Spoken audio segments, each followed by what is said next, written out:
श्री स्वामी समर्थ.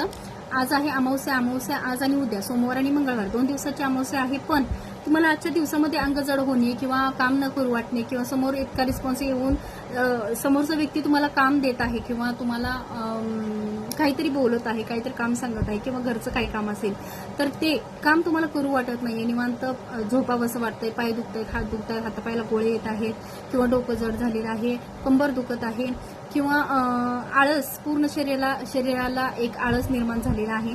तर तुम्हाला ही निगेटिव्ह शक्ती आहे जी अमावस्या पौर्णिमेची आपल्यावरती हॅवी होत असते आणि हे संकेत असतो आपल्याला की आपल्यावरती काहीतरी एनर्जी आहे जी निगेटिव्ह आहे आणि त्यातून आपल्याला ती बॅकफायर करायची आहे. बरोबर, आपण लगेच तर आपण काय असं करू शकत नाही की थोडक्यात पर्याय म्हणजे ही एनर्जी आपल्यापासून रिमूव्ह कशी करायची किंवा कमी व्हावी हे कसं बघायचं. तर असा जर त्रास होत असेल तर त्याच्या विरोधात आपण जायचं. जर आता सपोज जर तुम्हाला पाय दुखत असेल, हात दुखत असेल किंवा मनका दुखत असेल किंवा डोकं जड झालेलं असेल, काम करू वाटत नाही, चिडचिड होत असेल, कोण बोललेलं तुम्हाला सहन होत नसेल, तर ह्या सगळ्या गोष्टी कंपल्सरी आहेत, सगळ्यासोबत घडतातच. कारण आपण बाहेर फिरतो, इकडे तिकडे जातो, न हातपाय धुता घरात येत असतो, काहीही असतं आपल्यासोबत, काहीही घडू शकतं. आणि असं जर होत असेल तर ती निगेटिव्ह शक्ती आहे आणि ही निगेटिव्ह शक्ती कमी कशी करायची हा जास्त मोठा प्रश्न आहे की ही निगेटिव्ह शक्ती कमी कशी करायची. तर जेवढे आपल्याला त्रास होतोय ते आपण झटकायचं असेल किंवा येणारे 15 दिवस किंवा येणारे पुढचे काही दिवस तर आपल्याला चांगले जायचे असेल तर आपल्याला ह्या 2 काळामध्ये होता येईल तेवढं जास्त देवाचं नामस्मरण करायचं आहे आणि उठून कामाला लागायचं आहे, बसायचं नाही आणि फ्रेश होता येईल तेवढं फ्रेश राहायचं आहे. मान्य आहे की होत नाहीये, करू वाटत नाही, पण तुम्हाला करायचंच आहे. शरीर स्वतःहून वळत न्यायचं आहे आपल्याला आणि आपल्याला ते काम करायचं आहे. कोणतंही असू दे, घरातली स्वच्छता असू दे, घरातलं काम असू दे, बाहेरचं काम असू दे, घरचं काम असू दे, जेवढं त्याला आपण आपल्यापासून लांब घालवेल.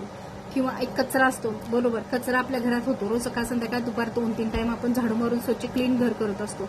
तसंच आपल्याही स्वतःमधली घाण एक कचरा जो आहे तो आपण स्वतः जबरदस्तीने काढून फेकायचा असतो आणि हे तुम्हाला करायचं आहे ह्या 2 दिवसात. अमावस्या आणि पौर्णिमा 2-2 दिवस जे असतात, एक रात्र असते अमावस्येची, एक रात्र असते पौर्णिमेची आणि दिवस असतो 2 दिवस असतात ते अमावस्या पौर्णिमेचे असे 2-2 दिवस असतात आणि एक रात्र असते. तसंच तुम्हाला पण हे करायचं आहे. रात्रीचं कधीही झोपा, ते काय एवढं खास नाही, पण दिवसभर तुम्हाला जो कंटाळा येतो, झोप येते, झोपायचं नाही, महत्वाचं झोपायचं नाही. न झोपता तुम्हाला जे काही करू वाटते ते करत राहायचं. बघा, तुमच्यावरची बॅकफायर एनर्जी सगळी रिमूव्ह होऊन जाईल. या अमावस्या पौर्णिमेची हॅवी एनर्जी आपल्याला कमी करायची असेल तर हा जास्त सोपा उपाय आहे. बाकीचं जे काय असेल किंवा आपल्याला कुणी पूजा करायला सांगितली, कुणी तांत्रिक क्रिया आहे म्हणून सांगितली किंवा आपल्याला एखादी पूजा करायला सांगितली, ते करा, ते नंतरचा भाग आहे. पण शरीराला तुम्हाला उत्साही करणं किंवा शरीराला एक मेंटेन ठेवून कामाशी गुंतवून ठेवणं हे आपलं काम आहे आणि हे आपल्याला करायचं आहे. आता माझ्यावरूनच मी उदाहरण देते. जवळजवळ मी कंटिन्यू चांगली असते, व्यवस्थित असते, पण आता अमावस्या आली की माझा म्हणजे मूड स्विंग्स म्हणजे एक काहीतरी निगेटिव्ह एनर्जी फील होत असते किंवा मला त्रास होत असतो किंवा काम करू न वाटणे, ह्या सगळ्या गोष्टी माझ्यासोबत पण घडत असतात. तेच मी तुमच्यासोबत शेअर करत असते. पण या वेळेला मी काय करते, जेवढं होता येईल तेवढं नामस्मरण, तुमच्याशी कनेक्ट राहणं, तुमच्याशी बोलणं, देवाचं नाव जप घेणं, स्वतःला हॅपी ठेवणं, ह्या सगळ्या गोष्टी करत असते जेणेकरून ती निगेटिव्ह शक्ती माझ्यापासून तुटली पाहिजे, माझ्यापासून लांब गेली पाहिजे. हेच तुम्हाला पण करायचं आहे. सगळ्यांशी बोलत राहायचं आहे, स्वामींबद्दल बोलायचं आहे किंवा तुम्हाला स्वामींचं एखादं मंत्र जपचं एक हे मिळतं ते सुद्धा घरात लावायचं आहे. ह्या सगळ्या गोष्टी तुम्हाला एकदम फ्रेश राहायचं आहे. बघा, तुम्ही हे सुद्धा ट्राय करून बघा, तुमच्या सुद्धा बदल घडेल. आणि हे थोडंसं सोपंच आहे म्हणायला गेलं तर, पण ते करणं गरजेचं आहे.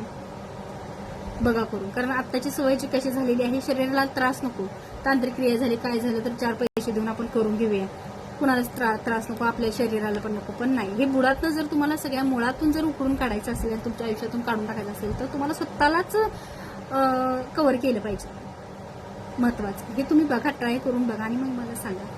श्री स्वामी समर्थ. जय जय स्वामी समर्थ.